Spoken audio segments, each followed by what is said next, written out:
皆さんこんばんは、おじいです。本日の作品は、夏目漱石、夢十夜、第六夜。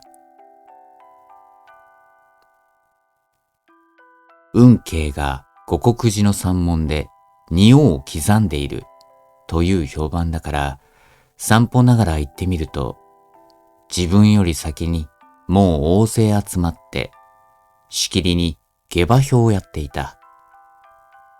山門の前、五六間のところには大きな赤松があって、その幹が斜めに山門のイラカを隠して、遠い青空まで伸びている。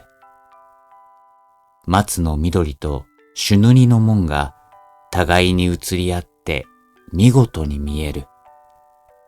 その植松の位置がいい。門の左の端を目障りにならないように、蓮に切っていって、上になるほど幅を広く屋根まで突き出しているのが、なんとなく古風である。鎌倉時代とも思われる。ところが、見ている者は、みんな自分と同じく、明治の人間である。そのうちでも、車夫が一番多い。辻待ちをして退屈だから立っているにそういない。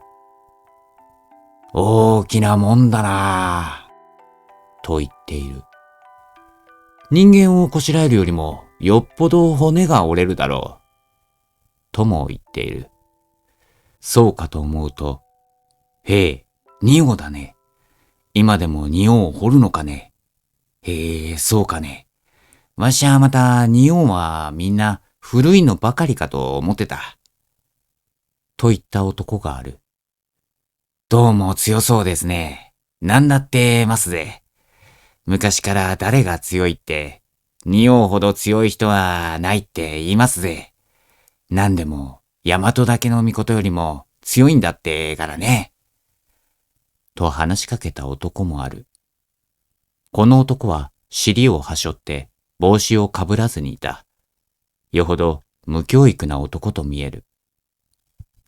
運慶は見物人の評判には一切頓着なく、のみと土を動かしている。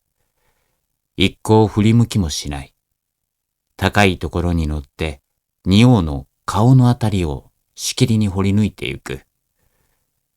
運慶は頭に小さい烏帽子のようなものを乗せて、周防だかなんだかわからない大きな袖を背中でくくっている。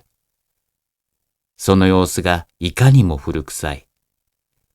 ワイワイ言ってる見物人とはまるで釣り合いが取れないようである。自分はどうして今自分まで運慶が生きているのかな、と思った。どうも不思議なことがあるものだと考えながら、やはり立って見ていた。しかし、運慶の方では不思議とも期待とも、とんと感じ得ない様子で一生懸命に掘っている。仰向いてこの態度を眺めていた一人の若い男が、自分の方を振り向いて、さすがは運慶だな。眼中に我々なしだ。天下の英雄はただ仁王と我とあるのみという態度だ。あっぱれだ。と言って褒め出した。自分はこの言葉を面白いと思った。それでちょっと若い男の方を見ると、若い男はすかさず、のみと土の使い方を見たまえ。第一在の妙境に達している。と言った。運慶は今、太い眉を一寸の高さに横へ掘り抜いて、のみの刃を縦に返すや否や、蓮に上から土を打ち下ろした。硬い木を一刻みに削って、厚い木くずが土の声に応じて飛んだと思ったら、小花のおっぴらいた怒り花の側面がたちまち浮き上がってきた。その塔の入れ方がいかにも無遠慮であった。そうして少しも疑念を差し挟んでおらんように見えた。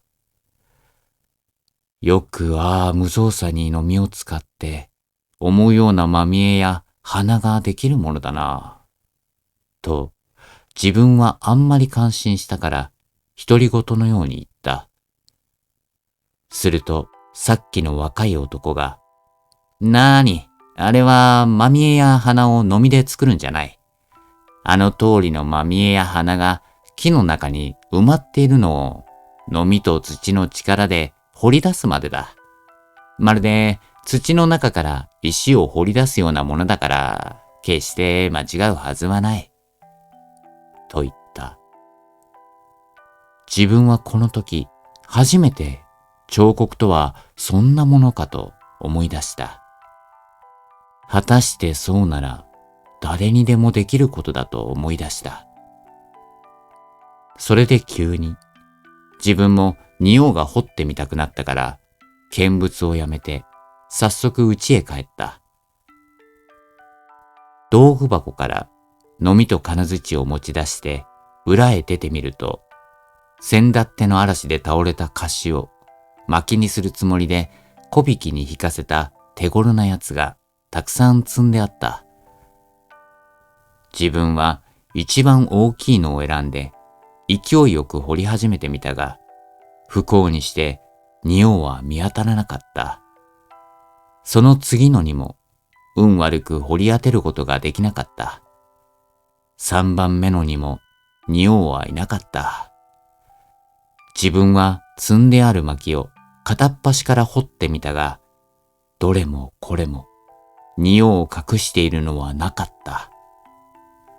ついに明治の木には到底仁王は埋まっていないものだと悟った。